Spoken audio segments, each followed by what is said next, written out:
মেয়েদের প্রতি ভালো ব্যবহার করবেন, তবে আজকে জলসা সফল হবে। মা আয়েশা বলছেন রাদিয়াল্লাহু আনহা, আমাদের মা, আমি যত বাড়ির কাজ করি আমার দয়ার নবী তার থেকে বেশি বাড়ির কাজ করে। মাথায় ঢুকেছে? কি বলবেন? বিয়ে করেছি বাড়ির কাজ করার জন্য? নবীজি বলেননি কথা। মায়েশার সাথে কাজ করেছেন, খাবার পাত্র থাকলে ঢেকে দিতেন, বাড়িতে এসার পরে শোবার সময় চাদরটা পরিষ্কার পরিচ্ছন্ন করতেন। একটি নখ, একটি কি বলবো তিনকা মানে ছোট্ট একটি টুকরো মায়েশার বাড়িতে পড়ে থাকতো না। মায়েশা বলেছিলেন, লালা শামসুন ওয়ালিল আফাক শামসুন, আমার বাড়িতে সূর্য আছে, আকাশেও সূর্য আছে, আকাশের সূর্য ডুবে যায়, আমার দয়ার নবীর নূর কোনদিন ডুবে যায় না। সেই দয়া। একদিন দুপুর বেলায় খাবিব বলছি কেন, এই সমস্ত কথা মনে রাখবেন, কাজ করবেন বাড়িতে। মনে হচ্ছে বাড়ির চাকরানি, হ্যাঁ, লাঠি ঠেঙ্গা তুই তুকারি, এটা হয়নি সেটা হয়নি, কাপড় ধুসনি। জি, আল্লাহর কাছে কৈফিয়ত দিতে হবে। ভালো ব্যবহার করবেন, মুনাজাত করবে আপনার জন্য, মুখে সে ঝগড়া করবে না, কিন্তু অন্তরটা কাঁদবে, চলে যাবে কারেন্টের মতোর উপরে। স্ত্রীর সাথে মেয়েদের সাথে খবরদার খবরদার খবরদার খারাপ ব্যবহার করবেন না। এই শিক্ষা, প্রকৃত শিক্ষা ইসলাম ধর্মে দিয়েছেন। জোহরের পরে নবীজি সাল্লাল্লাহু আলাইহি সাল্লাম মদিনা তাইয়্যিবায় মসজিদে নববীর মধ্যে তার যে হুজরা খেতে আসতেন। একদিন কোনো কারণে দেরি হয়েছে, দেরি করে এসেছেন, তো মা আয়েশা রাদিয়াল্লাহু আনহা রুটির সাথে সালম তিনি করেছেন, এবার রুটি সেকছেন। ঠিক সেই অবস্থায় নবীজি চলে এসে জমিতে মানে মাটিতে মা আয়েশা কোলে মাথা দিয়ে শুয়ে পড়েছেন। স্বামী স্ত্রীর ভালোবাসা, কদিন শুয়েছেন বউকে মাথায় দিয়ে? বলে ঝগড়া করে করে ক্লান্ত হয়ে যাচ্ছে। জি, এ বলে কথা শোনে না, সে বলে ওই শুনে না। নবীজির সুন্নাত এটা, নামাজ পড়া যেমন ফরজ, এটা নবীজির সুন্নাত, রিয়ালি নয়। এটা এটা ওই মানে এর গল্পের কাহিনী নয়।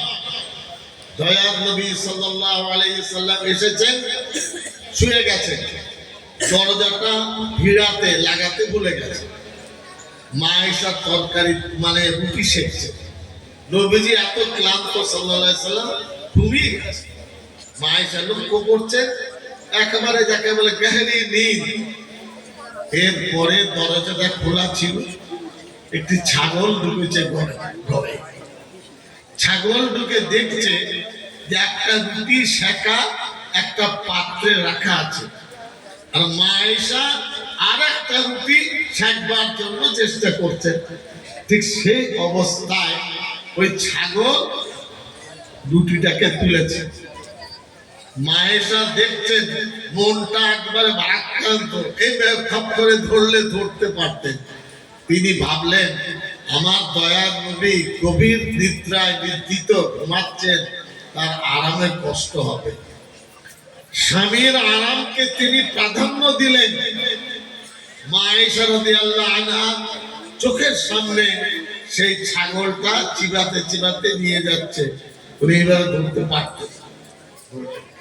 ছাগল চলে গেল।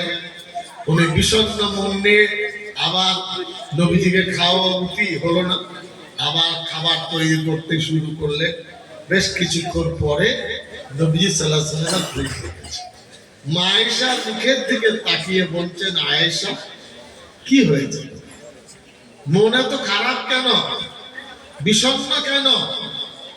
মা আয়েশা রাদিয়াল্লাহু আনহা বলছেন, এইভাবে রুটি আপনাকে খাওয়াবো, আমার নবীজিকে খাওয়াবো, আপনার জন্য তৈরি করেছি, ছাগল এসে রুটিটা নিয়ে চলে গেল। আমি ধরতে পারলেও ধরলাম না, আপনার ঘুমের ব্যাঘাত। নবীজি সাল্লাল্লাহু আলাইহি সাল্লাম তিনটি নসিহত করলেন, এটা ভালো করে ফুটে বেঁধে নিয়ে বাড়ি যাবেন। প্রথম নসিহত করলেন, যা ঘটে গেছে গেছে। কত উচ্চ মানের নসিহত! একদিনের ঘটনা 3 মাস ধরে চলছে, ঘটে গেছে 3 মাস আগে, এখনো ভুলেননি। নবী সাল্লাল্লাহু আলাইহি সাল্লাম শিক্ষা দিলেন মাকে, যা ঘটে গেছে ওই নিয়ে বেশি চিন্তা ভাবনা নেই, এটাই ছিল কাদ্দারে, হয়ে গেছে, যাও। বুঝতে পারলেন না? পারলেন না? গ্রামের মানুষ কবি ভুল করেছে 6 মাস আগে, তাহলে বেটাকে ধর, ওকে না শাস্তি দিলে হবে না। কোন ভাই ভুল করেছে, আপনি ভুল করেছেন, এরপরে দ্বিতীয় নসিহত করলেন, যার বাড়ির ছাগল ওর বাড়ি গিয়ে তুমি নিন্দা মন্দ করবে না।